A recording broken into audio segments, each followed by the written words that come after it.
Welcome to Seeing the Forest for the Trees, using a logic model to create clarity. Good afternoon. My name is Hannah Jacobson Blumenfeld, and I'm the Community Engagement Manager for Creative Forces. I'm delighted to facilitate this conversation this afternoon and welcome you all to an hour of learning together.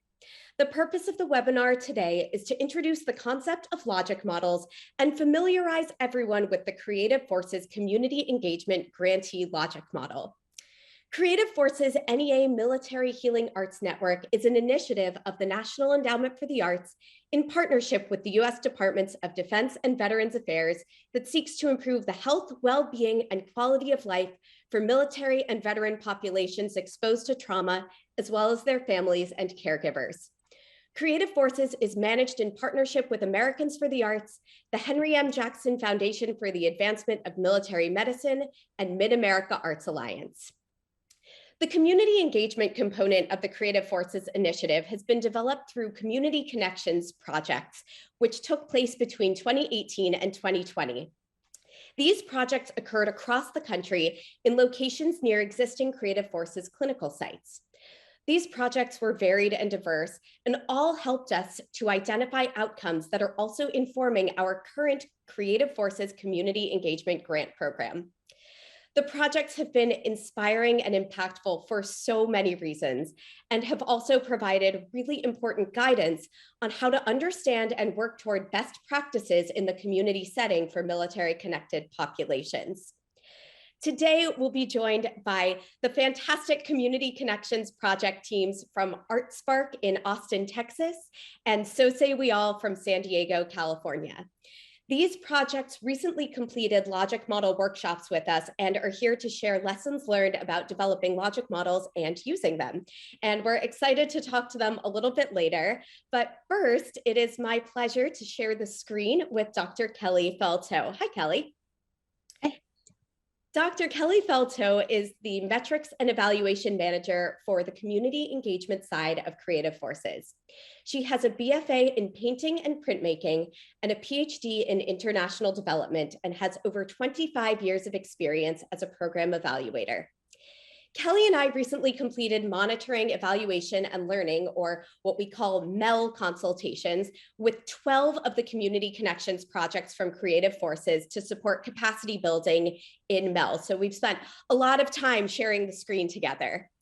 And during the consultations, each organization developed a theory of change, a logic model, performance indicators, and metrics to measure outcomes. So in this first part of the webinar, we are going to learn more about what a logic model is, what the main parts are, and why they're important by exploring the Creative Forces Community Engagement Grantee Logic Model. So if you have questions throughout this webinar, please do put them in the Q&A. We will have time at the end for questions, and we will be monitoring that Q&A. So now I am going to go ahead and pass it over to Kelly to teach us more about logic models. Thanks, Hannah. This is an introduction to logic models and their main elements, and a brief introduction to the Creative Forces Community Engagement Grantee Logic Model. Today, we'll explore what a logic model is and review the key components. We'll get a better understanding of why programs need these models, and we'll talk about the starting point for logic models. Finally, we'll take a look at the interactive community engagement grantee logic model on the Creative Forces National Resource Center. Let's start with a definition. Logic models are a detailed visual representation of how your program will operate to address an identified challenge or need in the community, and how the program will create specific outcomes for participants, communities, and organizations. The main purpose of a logic model is to test the feasibility your program can be implemented and will lead to these outcomes by testing the relationships and connections between the outcomes and the resources and activities needed to produce those outcomes. Logic models let you answer two key questions. First, if we do this, will it work? Will we create the outcomes we intend, and will it address the need or the challenge facing the community? And second, can we do this? Do we have the right skills, partnerships, expertise, and other resources needed? Let's take a look at the key components of a logic model. The core parts of a logic model are the outcomes and the rationale, shown here in pink. The rationale is the challenge or need your program will address. This is the reason your program exists, to solve a problem or meet a need. Sometimes the rationale is called the theory of change. Outcomes can be changes in behavior, attitudes, perceptions, awareness, values, beliefs, knowledge, skill, social relations and social conditions, policies, practices, regulations, many different types of changes depending on the need. All of these changes, these outcomes, can be targeted at individuals, groups, organizations, or institutions. Outcomes are sequenced as short, mid, and long term because change can take a while to happen, and it often occurs in a progression or steps. So this lets you track how change happens over time in your program. Now, how outcomes are sequenced depends on the individual program, its length, the frequency of activities, how often people participate, and other factors. So a long-term outcome for one program might be a short-term outcome for another. The next key component in the logic model are the activities, shown here in green. Activities are the actions your program takes to create the outcomes. Activities can be training for staff, the arts engagement workshops or classes delivered, partnerships that you create, and all of those administrative activities that keep the lights on: grant writing, marketing, board development, social media. The activities should directly lead to the outcomes. If they don't, a good question to ask is, why am I doing this if it doesn't support my outcomes? After you complete an activity, you have an output, shown here in purple. Often outputs are confused with outcomes, so let's be clear about the difference. I'm going to give you an example. Let's say you have a math tutoring program for 7th graders, and your program has tutored 80 students this semester, and students report they are very satisfied with your program. Both of these things, the number of students participating and their satisfaction with the program, are outputs. They are benchmarks for progress on how you're implementing your program. At the end of the semester, 78% of the students who received tutoring improved their math grades. That is your outcome. Students increased their knowledge and skills around math. So outputs are benchmarks for program implementation, such as the number of people trained, participant satisfaction rates, number of social media hits.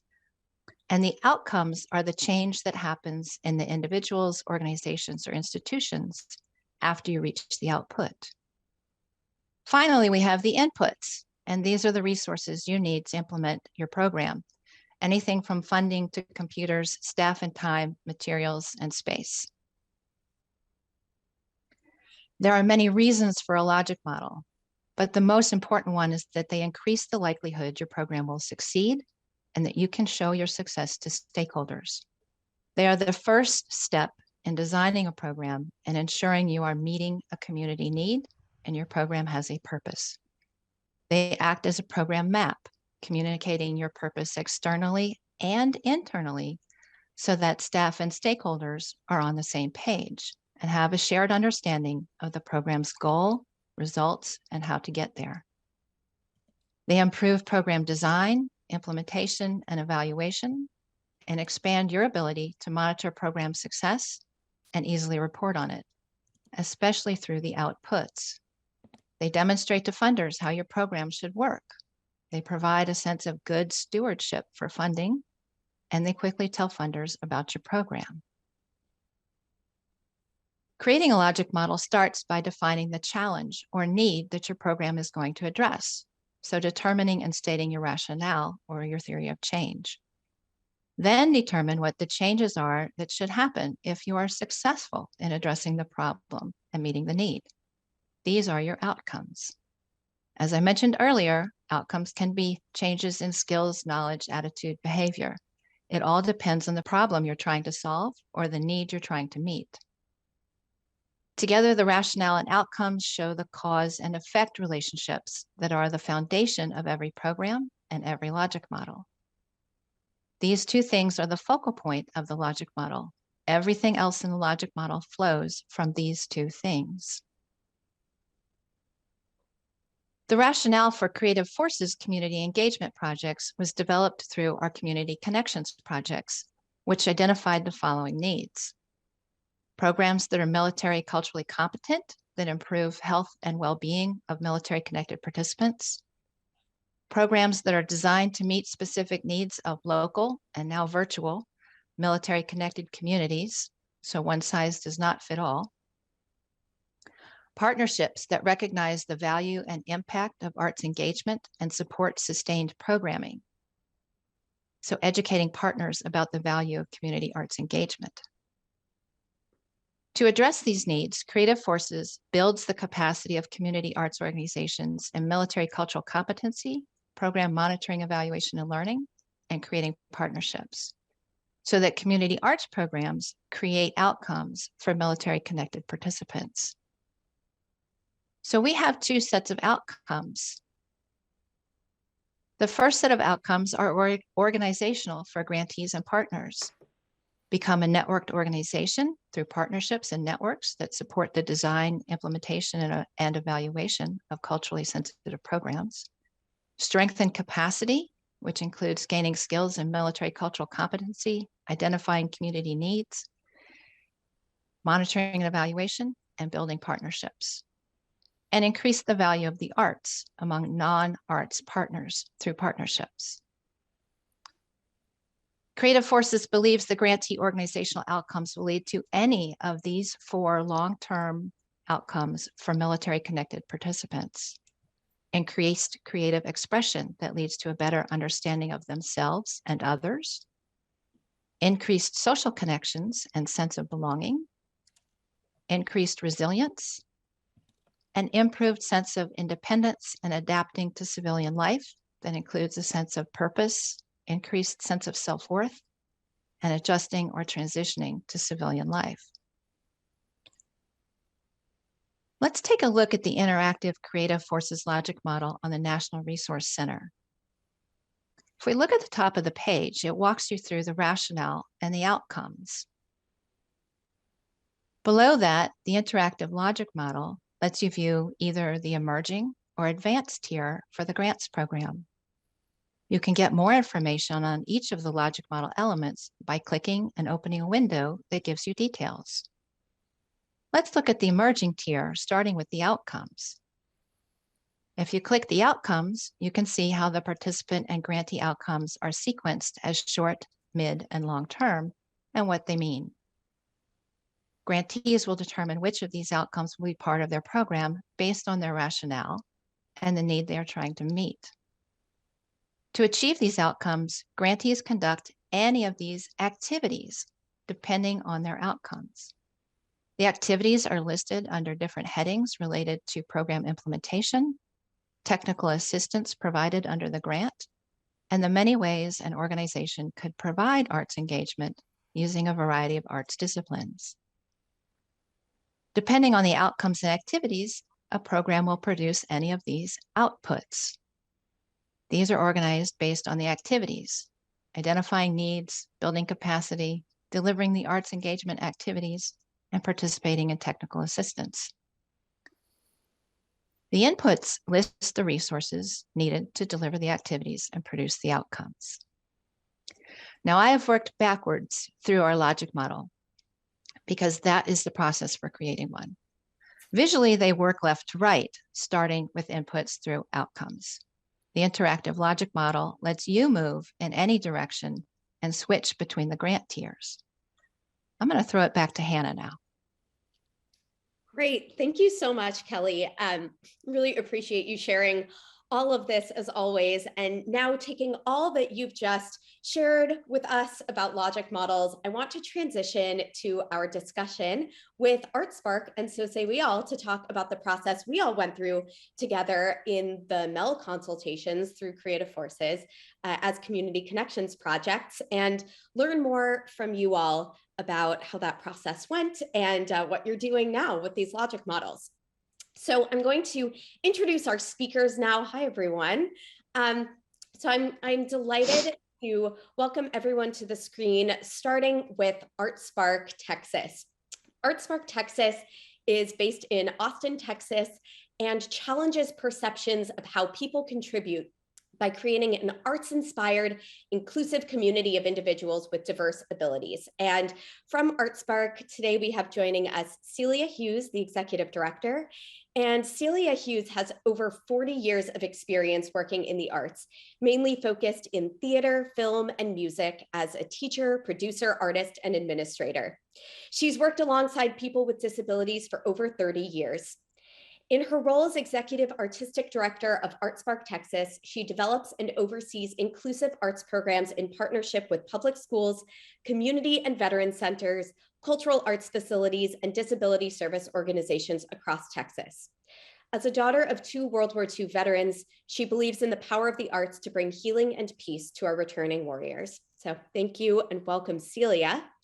We also have April Sullivan, Director of Programs, and April Sullivan started at ArtSpark Texas as its very first employee in 1997.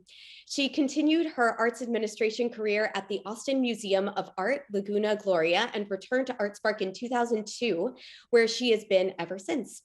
She's the Artworks Director at ArtSpark Texas and has been the leader of the veteran program since it began in 2009. She is also a visual artist.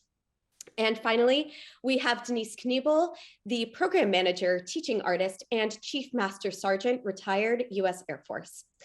Denise joined the U.S. Air Force in 1981 and retired at the end of 2004. She's worked for the Southwest School of Art and Craft in their mobile art program and also offered painting and drawing classes at the Arts and Crafts Centers on both Lackland and Randolph Air Force bases. She began working with ArtSpark Texas in 2009, helping them improve and increase services and programming offered to U.S. military veterans and their family members ever since. So thank you all three for being here. And now I'm delighted to welcome So Say We All. So Say We All is a San Diego-based 501c3 storytelling arts nonprofit whose mission is to help people tell their stories and tell them better. So excited to hear you all tell your stories today. And we have Justin Hudnall, Executive Director. Justin received his BFA in playwriting from New York University's Tisch School of the Arts. He currently serves as the co-founder and executive director of So Say We All. In a prior career, he served with the United Nations in South Sudan as an emergency response officer. He is a recipient of the San Diego Foundation's Creative Catalyst Fellowship and Rising Arts Leader Award, SD City Beat's Best Person Award of 2016, and is an alumnus of the Vermont Studio Center. He produces and hosts the PRX public radio series Incoming, and I can vouch for the fact that Justin is indeed a best person. So that is certainly true. Jennifer Corley, Program Director. Jennifer D. Corley has a background in playwriting, other creative writing, and dramaturgy, and is a Program Director of So Say We All. She's won writing awards from Slamdance Film Festival and Lonely Planet, and was also an accepted participant in Tin House Magazine's Writers' Workshop for Short Fiction. In addition to her role as program director, she serves as editor and music supervisor for the So Say We All radio series Incoming and None of the Above, and the host and producer of Listen with the Lights Off. And finally, we have Taylor Funderburk, board chair of So Say We All, and research and program associate at the Nonprofit Institute at the University of San Diego. Taylor first started working with So Say We All in graduate school at the University of San Diego, where she completed her master's in nonprofit management and leadership. She joined the So Say We All board in December of 2020 and serves as the board chair. Her expertise is in survey development, evaluation, and data analysis. And we will certainly get into a little bit more of that expertise later. Thank you all for being here. So now I'm going to open this up to a little more conversation. During the consultations, we asked participants to give us feedback throughout the process, including the challenges as well as successes. So I just want to start this out by reminding everyone that this was and is and continues to be a learning process. So I'm going to pass it back over to Kelly to kick us off in this conversation. Thanks, Hannah. So we asked everyone what their concerns were before and during the consultations. ArtSpark Texas, Celia, April, and Denise, Can you tell us about some of the concerns you had about creating a logic model as you went through the process, and what were the benefits you found to the process? Sure, I can start. You know, I've heard about logic models for years, and I'd actually seen some, but I really had no concept as to what it was going to involve. And so I was very concerned that we were going to embark on a process that was going to just provide me with a piece of paper at the end that I could say, yeah, we did this, but it wouldn't have a lot of value for me. And so that was a big concern that I had. And I don't know if you want to know the result of that, or if my concern was realized. But my concern Sure. was not realized at all.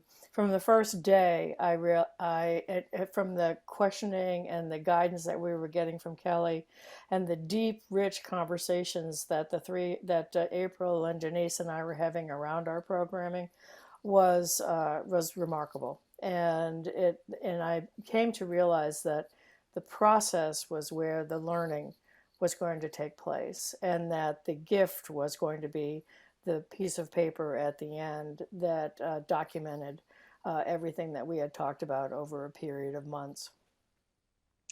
Thank you. Denise, April, anything you guys want to add? Yeah, I can add it. As the kind of coordinator of this program, my job is to make it all happen. Like Celia will come up with the ideas and write the grants and all of that, and then I make it happen. So doing is more my thing. And thinking about having to sit in this weekly meeting and all of these ideas about outcomes, I was nervous about what would come of it. I didn't know if I'd be any good at it when I hear evaluation and outcomes, and my eyes just glaze over. So I was a little nervous about the whole process, but once we started doing it, it just became, like Celia said, a conversation. And it was great to have Denise in the room as a veteran, and Celia there with her ideas, and me there, all working together with Kelly and Hannah on what our process was. And it worked out. Like Celia said, you ended up with like a map of where you were going and how you get there. And then it became just doable steps, which I understood and was able to implement. Thank you. Denise? Good afternoon. I had a lot of experience with plans and programming while I was in the military, so I had certain expectations of how that would all work out with this new way of looking at things. And I have to say, it was a really enjoyable process. My main concern prior was, is there going to be time to update and reflect? And were the meetings that we were going to have the only time that we were going to be able to do inputs and everything? And very quickly found out that would not be the case at all, that we could continue to reflect, and actually we were encouraged to reflect after the meeting, go back and read what we had talked about, and they would send inputs, and then we'd look at the inputs, and then you'd reflect some more, and could make a lot of more connections in your ease time. And I really appreciated that. I was able to go back and continue. They want you to brainstorm a lot. They want nothing is off the table kind of thing. So there was just a lot of opportunity to go back and reflect and be able to add in. And whenever you added in, they were very accommodating, and then adding what you put into the different plans and processes and charts and everything. And yeah, so there was absolutely no foundation for my worry about everything would be solid and in stone the minute we said it. Thank you, ladies. Hannah?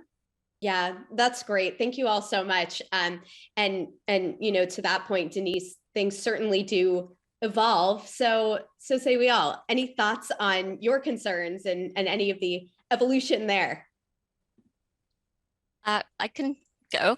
I know that one of my concerns was kind of like what April said, in terms of thinking that, with us being a creative arts organization, it was just kind of a worry or a fear that, oh no, a logic model, this is not something that we or I can even handle, that this is going to be a chart and a thing that I can't understand, and I'm not even really interested in it. I just want to, do the creative stuff or whatever. But yeah, it ended up being incredibly helpful because, I thought, and I'm pretty sure that probably Justin thought too. I can't speak for Taylor because she definitely has more of a background in this sort of thing. But, I think we thought that we probably had a pretty clear vision of what our incoming program was. But then once we started on the MEL program, we couldn't answer a lot of these questions that came up. And so we had to really think about narrowing down our focus, and I think the MEL process really helped us with that, and helped us get a clearer vision of what our program really was, and ultimately how we're going to do a better job of serving our veteran population, and yeah, focusing better on it.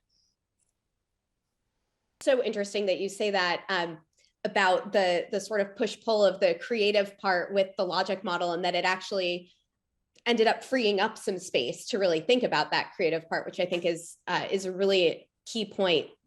Justin or Taylor, do you want to add anything to this one? Yeah, I'll go next because Taylor has to go last because she's smarter than me about this stuff, and I don't want her to cut me to take away all the talking points I have. Yeah, like Jennifer was saying, so obviously, concerns were time, right? We're a very small nonprofit. We only have 2 staff, and everybody else is a volunteer. And I have a bachelor's of fine arts, and I have tangential information about this, but it was still like the idea of a logic model was just one more phrase to play nonprofit bingo with, like phrases that get bandied about too much.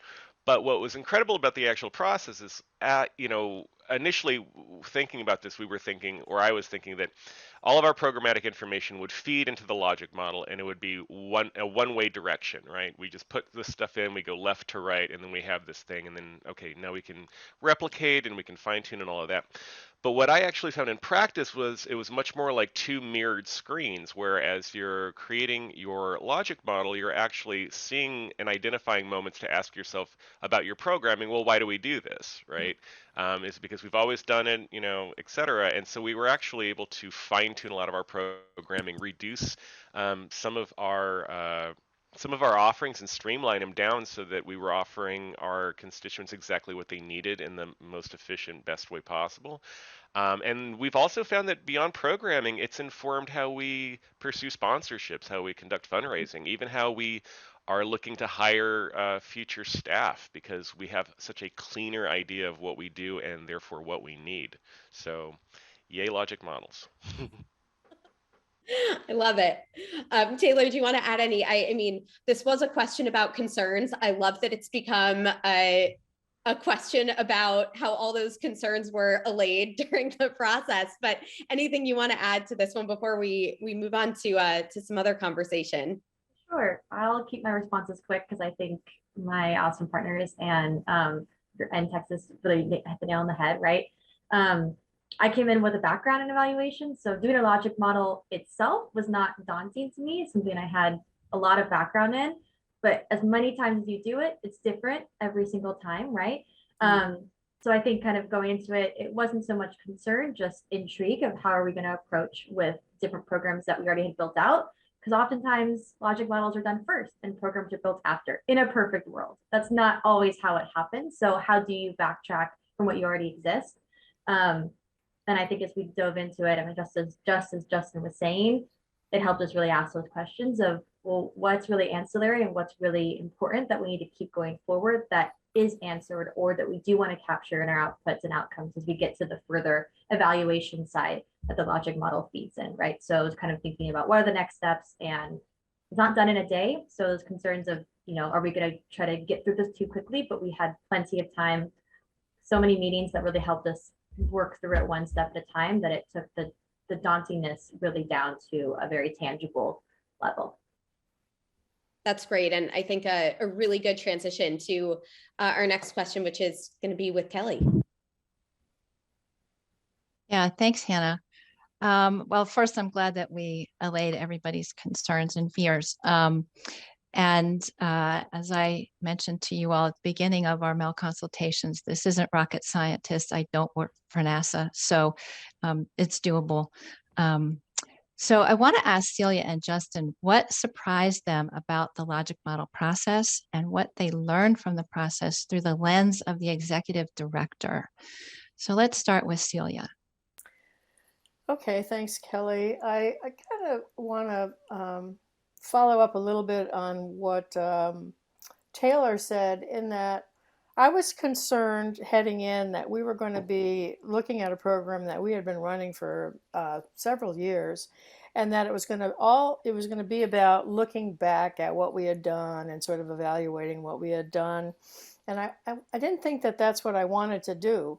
I really wanted to have more of a forward lens. And so when the Mel opportunity came along, I thought, I need to really jump on this and take advantage of this.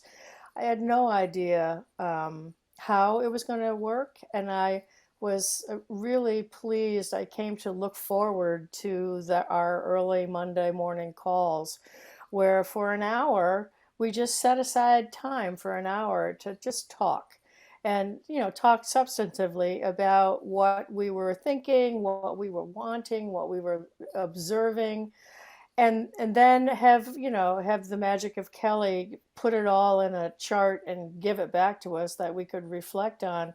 Was really delightful, and it surprised me, because I thought, well, again, I thought this is going to all be about what we've done, but it really wasn't. It was about, what are your hopes and dreams for this, and what has happened up to now that justifies and validates, and what do you want to do differently?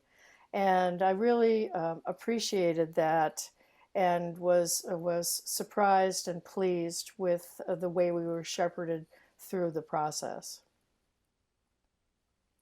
Thanks, Celia. Justin?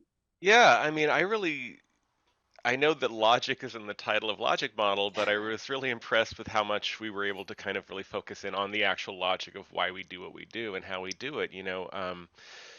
We were able to kind of take a step back once we had laid everything out initially, and instead of it, and it was, we were able to kind of evolve our way of thinking in our programmatic implementation from being like, we do this and then we do this and then we do this, to kind of much more, much more like good storytelling. We do this, and because of that we do this, and because of that we do this, and so they all flow into each other a lot more organically, and so somebody can look at it at a glance and just see what we were thinking and where we're taking the entire cohort throughout our process and why we're doing that. And that's also very important for me because, again, when you run a small nonprofit, and I'm very guilty of this as an executive director, that I can kind of be a squirrel with things where I'm just like, oh, shining object, and that's cool, and let's do that and tack it on. And sometimes that's fine.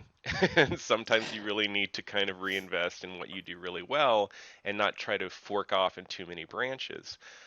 We were also really able to interrogate some things that seem like kind of no-brainers that we should do, but when we really ground down into the logic of it, it didn't make a lot of sense. And I'll just give a quick example, right? Like this program that we're workshopping with Creative Forces helps veterans and active duty service members tell true stories in their own words, right? So a lot of the feedback we've been getting is like, oh, you should get on Miramar, you should get on Pendleton. We're in San Diego, we're rich in Marines. You should get on base. And while it's true, I think that our programming should be featured in the military community on base, the last thing we ever want to do is have somebody be voluntold to tell stories about potentially the worst day in their life, right? That's not a good program. That's not what we do. That has some pitfalls.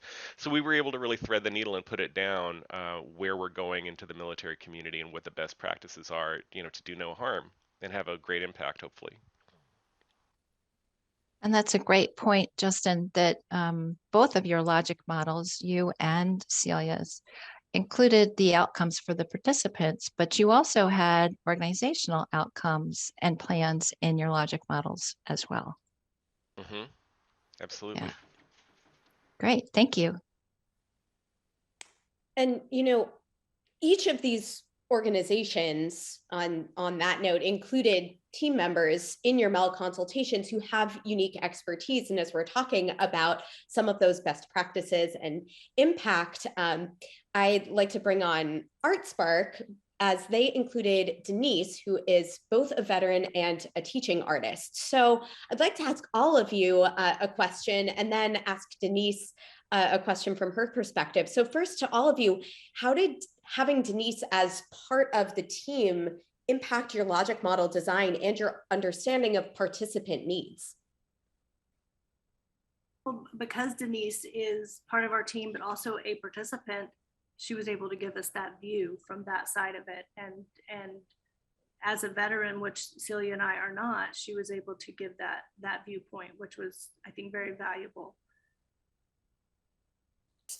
She really made it real, made the process real, because I would have my ideas, intuitions, whatever, but I came to really rely on hearing from Denise as to, does this feel real? And is this something that the veteran community will relate to? Are we on the right track? And it was really valuable. I would not have undertaken this process without Denise or a veteran on the process through from beginning to end, because, as we say, nothing about us without us, and especially in the veteran community, having a veteran experience, sensibility, there was absolutely critical to the conversation.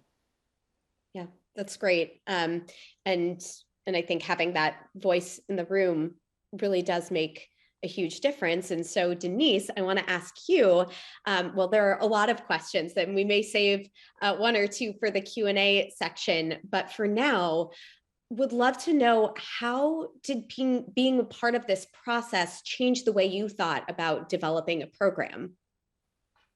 Okay. Well, as I had said before, I was very much into planning and programming when I was in the military, so I had my preconceived notions about how it was going to go. This was a lot more open and looked at things a bit differently than some folks in the military might be used to looking at programming and everything, a lot more open. And I think one of the things definitely was the help translating the different issues when we were putting them into do like the concept mapping, outcome mapping, making our during the meeting comments, but then the ones you get at 2 o'clock in the morning and send it to you kind of comments, and having it come back in a different form and then it had lines drawn, and you guys did a really good job of kind of letting us know where you thought it should go. And we did a really good job, I think, of telling you, yeah, you're right, but no, that's not right. Because there were some times when it wasn't the way that you had put it, the way that you thought or understood it.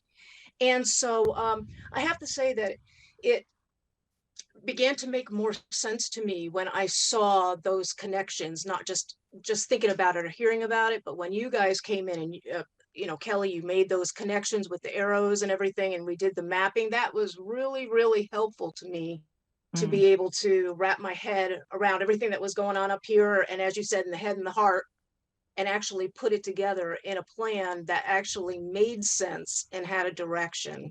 So yeah, sometimes it's easier to respond to something that makes a lot of sense. And yeah, thanks for sharing that. And now we'll hear from So Say We All and their unique expertise. Yeah, thanks, Hannah. So Say We All included Taylor in their MEL consultations, and Taylor is their board president with a background in evaluation. So I want to ask Justin, why did So Say We All ask an evaluator to be a board member, and what has been the benefit of that? Sure. Well, Taylor and So Say We All had a meet cute initially before she joined the board. She, as Hannah mentioned in her bio, created a case for support for us as part of her grad student training. And then once that period ended, it was a no-brainer that we should try to further exploit her generosity of talent by getting her on our board in a leadership position. Um, so in my prior job in the United Nations, I got to work a lot with the monitoring and evaluation officers, and they weren't universally beloved, right? Because they're kind of the internal affairs of program people. The UN, much like the military, is a kind of if you don't spend it, you lose it culture, which creates a lot of redundancy and waste and inefficiencies. And monitoring and eval people come in and they can point at it and they're like, you may want to do this because it sounds good to donors and it makes a good, sound bite, but here's the data and there's got to be a better way, right? Like we're not doing stuff. And as the guy on the ground, I love that because it validated what we were seeing and doing. And so having Taylor step into this role with So Say We All, it really allows us a very focused and she's an insider with an outsider perspective of how to be able to look at our programming and really kindly and generously guide us through those important moments of self-interrogation to really see, like, is this the best use of our time and is this the best direction of our growth? And so having that there has been really invaluable, and she's also been incredible at motivating the board to make informed decisions. Great, thank you. So Taylor, how have you contributed to So Say We All's mission as an evaluator, and how has the MEL consultation process had an impact on your own board service? I think first and foremost, the best thing about monitoring evaluation is the data you get from it, right? Whether it is the numbers or the major themes. And I think inherently having this tool is only going to help us, right? Our mission is help people tell their stories better. This is a tool that's going to help us tell our story better. We know we're making an impact, but how can we showcase that, for marketing stuff, for grants, what that looks like. So I think bringing that perspective in has been really beneficial, but as it's embedded in different conversations among the board, and as we think about additional programming or sponsorships and things like that. And personally, I think it's been a great additional growth aspect, right? As a board, you want different perspectives and expertise to sit with you. So, right, my fellow board members have so many different areas of expertise that bringing this evaluation lens to the conversation has really impacted what I feel like I can bring to the board. It's influenced how I want to be a board chair and lead some of those conversations. So overall, I think it's really been really kind of powerful as we continue to grow and expand as an organization, that we have these tools to help us tell our stories. And it's not just for the one program that we've done the logic model with so far, but how we're going to continue using the concept and the framework of a logic model in different aspects of our programming. So are you using the logic model with the board? Not, we haven't done it with the board necessarily, but when we've had conversations about who are we stakeholders with, right? Who are our stakeholders in our sponsorships, which are a piece of the conversation we had during that theory of change. Those ideas and those conversations, those questions that the three of us in our meetings, right, with you and Hannah, we talked about a lot. We're bringing those questions to the board as we think about potential sponsorships or expanding different programming. It's helping guide, right? Not thinking about all the ancillary pieces, but truly what is working and what's not, and what do we not really need to add that we think maybe we should, but really trying to focus on what's needed, what's the foundation, and moving forward with more direction. So it sounds like you've shared the logic model with the board and it's helping focus them on their role. Yeah. So definitely it's been, I'd say, right, as a board, your goal is to think about big picture, right? The staff knows the day-to-day. They're doing amazing on the day-to-day. We don't need to be in the day-to-day stuff, right? But how can we work as a team and as a partnership to stay mission focused and keep the board engaged and active, and with that big picture in mind? Really helps us kind of fulfill our mission. And I think that's an excellent use of a logic model, actually. It's a wonderful use of it. Hannah. Awesome. So I just want to remind everyone quickly to please throw your questions in the chat.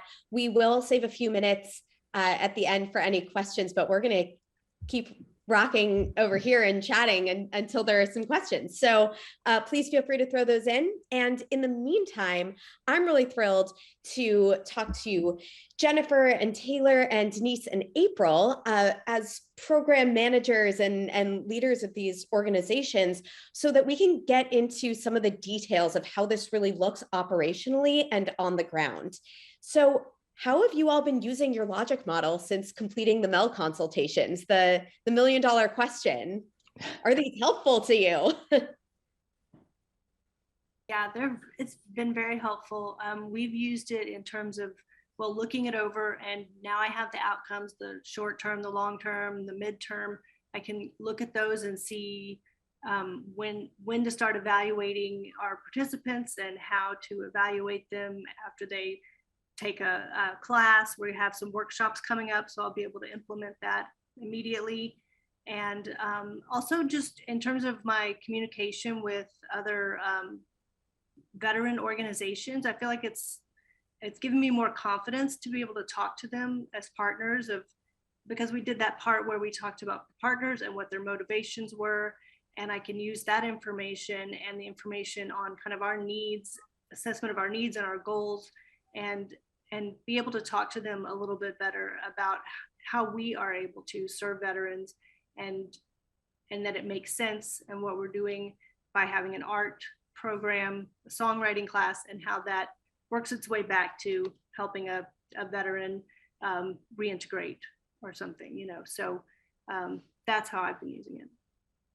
That's great. And so important to be able to use it as a storytelling mechanism, right? To be able to go to something and have it written down, so you don't have to reinvent the wheel every time when you're thinking about that. I think that's a great use. And Jennifer, any thoughts from your end? Yeah, sure. It's kind of as what Taylor was saying.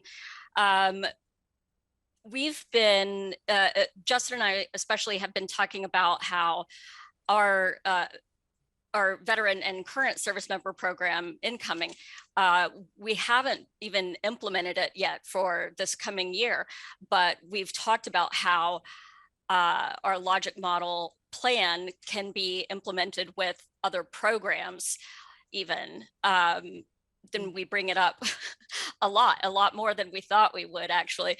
When we talk about other projects, other programs that we're going to be working on, and it'll come up. We can use the logic model. Actually, we could go through that same process for this next thing, just so that, because it was so useful in narrowing down that focus, like I had said earlier. So yeah, we talk about it and about applying it so that we can, help out with, like I said, basically with narrowing down our focus and how we need to, how we need to better serve each program. And also, like Taylor said, in terms of approaching the board, also in terms of getting sponsorships, that sort of thing. It's just, it turns out it's a good process for everything.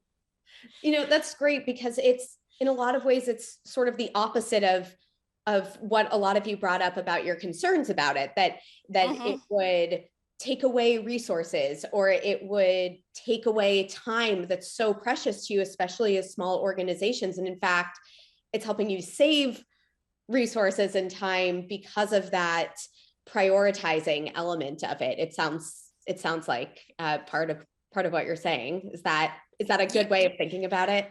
Yeah, it was right, an investment of time. As we put in time in those weekly meetings, but it's going to save us time in the long run.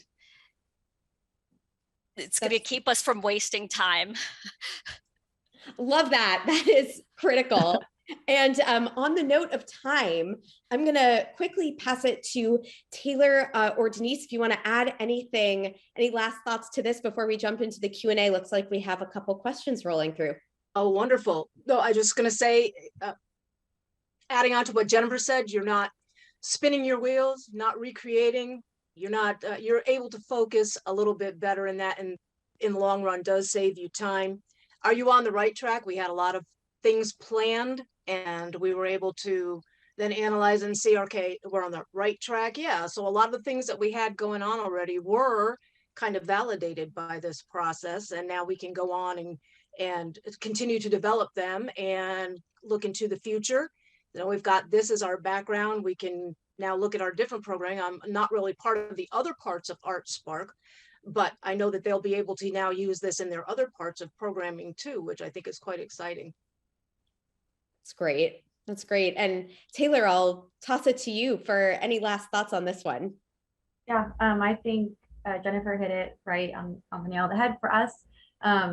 It's really just, we realize, right, that there's these core principles that are integral in every part of our programming and publishing and those aspects of it, that every logic model will have certain pieces that are going to be the same. And knowing what those pieces are, well, just is going to allow us to build out that thinking process between all the different programming. So it's really just kind of embedded itself in all the various aspects of Celia, which is great. That is great. Well, thank you all. And I will thank you all more formally later, but really appreciate you sharing all of these thoughts and so much of your experience with everyone and with us. So I think this first question is probably for Kelly. Can you please talk more about how the process to move from outcomes to key indicators and to the related metrics? Right. So there are several processes that you can use to do this. As an evaluator, the one that I prefer is have everybody look at the outcomes. Once you have your logic model set, right, and you've filled in all the boxes and you've done all the work that these folks have described, right? The conversations, the reflection, are we on the right track? You want to ask, what does this outcome look like, sound like, or feel like when you see it happen? These programs have been going on for a while. So these folks were very aware of what these outcomes looked like. They'd experienced them, they'd seen them in action. Putting words to them meant describing it. And so once they did those descriptions, we were able to then take those and start to use those as the metrics. So you generally want to have metrics for your outputs and your outcomes. A lot of logic models will include metrics for your inputs and your activities as well. But for the key ones are to have metrics for your outputs and your outcomes. And so you go through the process of developing what those are going to look like, how often you're going to measure them. You want to have SMART indicators. So SMART is an acronym, right? It's specific, measurable, achievable, relevant, and time-bound. So we went through that process as well. Everybody set up their metrics. We worked only on what's called the formative outcomes, and the long-term summative outcomes. We did not work on. That is something that an external evaluator should collect, whereas your formative outcomes, the internal staff and program staff should be collecting those as part of monitoring your program and its performance. So as part of performance measurement, we developed those outcome and output metrics and ways to collect those. And it's rather unique to every program, so it's hard to say a blanket process for how you do that, but those are basically the steps, yeah. Great. Thanks, Kelly. And there was a follow-up question about whether everyone created a theory of change. So I don't want to put anyone on the spot here, but maybe a little bit of conversation about the distinction between the theory of change and the logic model, and anything. This question mentioned something graphically about the theory of change. So how that theory of change becomes a more visual element in the logic model process. I'll start here. I really enjoyed the theory of change process that we went through. I didn't really have a concept of what that was going to be. And actually, when we got through it, I thought, oh, well, now we've done our logic model. And then Kelly was like, no, now the work really begins.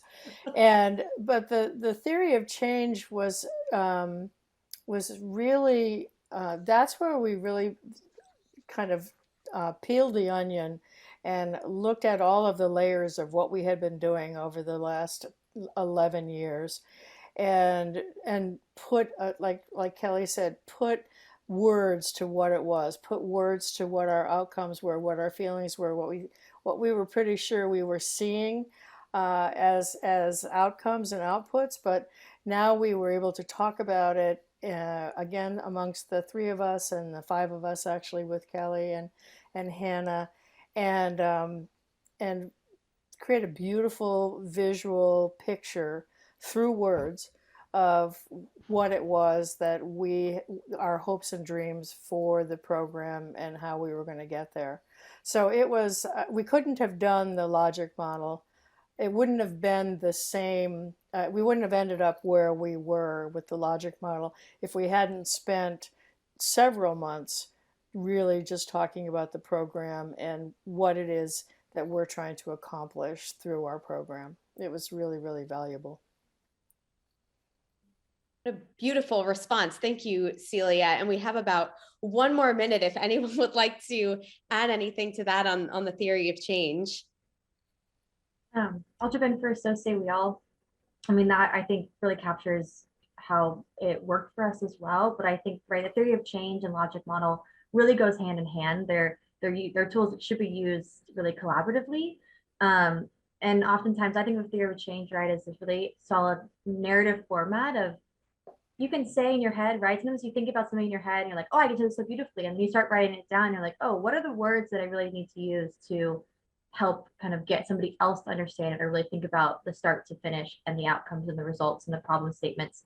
So for us, I think it really went hand in hand and really helped kind of clarify certain aspects of it as they fed into each other. Fantastic. Well, thank you both so much for those answers. And thank you all so much for joining us today, with a special thank you to our fantastic presenters, Kelly, Celia, April, Denise, Justin, Jennifer, and Taylor. This is a really robust topic. Obviously, we could go on, and we're looking forward to continuing to learn and to growing with you. On that note, we hope that all of you tuning in today or later with the recording will join us for future Creative Forces webinars. You can learn more and subscribe to our YouTube channel and newsletter at creativeforcesnrc.arts.gov to make sure that you hear about future webinars and opportunities to connect. Thank you again, and wishing you all a great afternoon. For more information, refer to the National Resource Center at creativeforcesnrc.arts.gov.